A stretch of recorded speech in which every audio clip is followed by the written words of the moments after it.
अलल पंख रहता है पक्षी, और वो पक्षी आकाश में अंडा देता है, और अंडा जब नीचे की ओर आता है गिरते गिरते बीच में ही वो टूट जाता है और उसमें जब बच्चा निकल के वापस ऊपर ही चला जाता है, वो नीचे नहीं आता।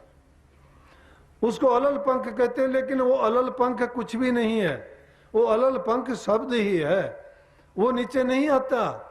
वैसे तो सब कुछ रचना शब्द की है, इसीलिए मैंने बार बार ये चेता के कहा कि वो चीज सब में समाई हुई है और सबसे अलग है, सब में होते हुए सबसे अलग है, सारे काम करता है फिर भी वो करता हुआ दिखाई नहीं देता है,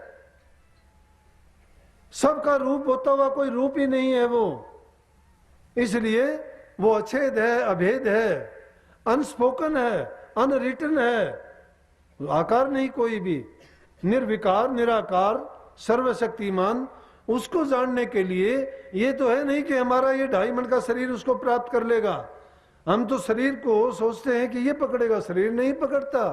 इसके अंदर रहने वाली शक्ति जो है बहुत सूक्ष्म, उसको सूरत कहते हैं।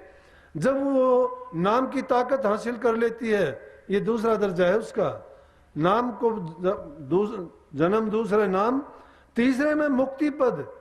जब इन दोनों दर्जों से आ जाता है नाम का, उसको सुमरण करना, ध्यान करना, भजन करना जब आ जाता है तो उसमें मुक्ति का पद अपने आप हो जाता है, सब चीजों से उसका वास्ता टूट जाता है, सब चीजों में रहता हुआ दिखाई देता है लेकिन वास्ता किसी से नहीं रहता है, तीसरा दर्जा है।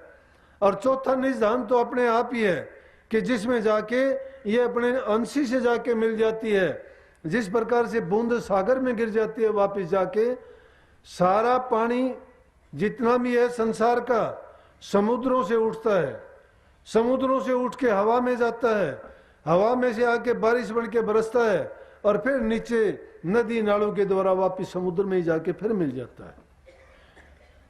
इसी प्रकार वही हालत है, इस संसार में बदलता कुछ भी नहीं है, सिर्फ प्रकृति के नियम है। एक चीज से उठाता है दूसरी को बदलता है, दूसरी जगह से तीसरी जगह, होता कुछ प्रकृति में कोई फर्क नहीं पड़ता, ना उसको जन्म से मतलब है ना मरण से मतलब है। ये रोग लगा हुआ है जीव को, लेकिन ये जीव भटका हुआ है संसार में, संसार में ये माया और काल का जाल फैला हुआ है, काल और माया ने अपने फंदे लगा रखे हैं। जीव जहां जहां जाता है उस किसी न किसी फंदे में फंस जाता है। ये मोह के बंधन ऐसे पड़े हुए हैं, हम उसको अपना मान लेते हैं, अपना कोई है ही नहीं। जिसको अपना मानते हैं छोड़ के चल देते हैं, वो छोड़ के नहीं चल देते तो हम छोड़ के चल देते हैं। अरे चंद दिन का साथ है, इस संसार सराय में आए हैं। अगर किसी रेल में बस में बैठ के कितनी सवारियां होती हैं, कोई साथ सारी तो नहीं जाती। जब उनके साथ बैठ के देखा करो, जिसका स्टेशन आ जाता है उतरता चला जाता है,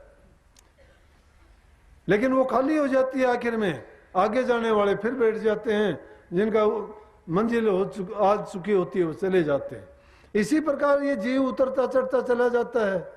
संसार सागर से पार करने के लिए नाम रूपी नाव सतगुरु ने लगाई है, और जो सतगुरु की शरण ले लेता है उसके लिए ये चेतावनी है कि हंस, इस दुनियादारी के झमेले में पड़ के तू लूटना, उस सच्चे नाम की कमाई कर, अपने आप को इसे योग्य बना कि तू फिर संसार में ना आए।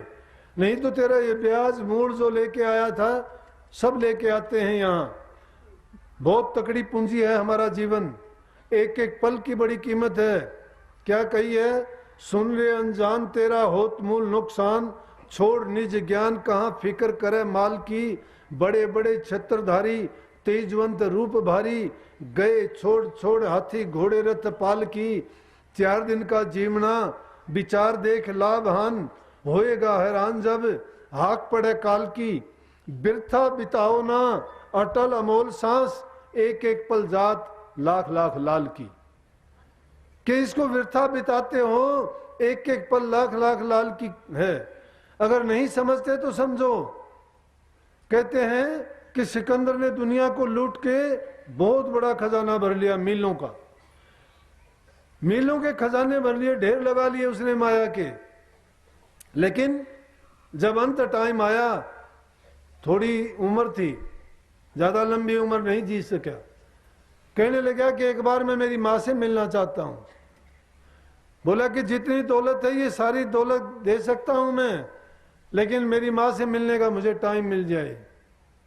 कहने लगे अब जो टाइम था वो नहीं आ सकती, तेरा अंत समय है और इतने समय में नहीं आ सकती कि मुझे मिल नहीं सकता इतना समय। बोला कि एक पल भी नहीं मिल सकती। अरे जब उसका भरोसा नहीं है, आदमी के मुंह में लिया हुआ ग्रास मुंह में रह जाता है, एक कदम रखता है अगला कदम नहीं रख पाता है।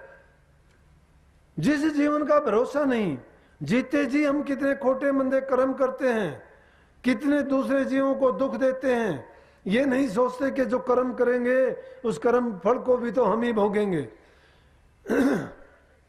घर घर में जुल्म होते हैं। आज भ्रूण हत्या के लिए प्रचार होता है, कितना गंदे से गंदा कर्म है। जो जीव संसार में आना चाहता है इंसान उसको मिटाना चाहता है। हमारी हस्ती परमात्मा से ज्यादा है क्या? और फिर कितना बड़ा जुल्म और पाप है।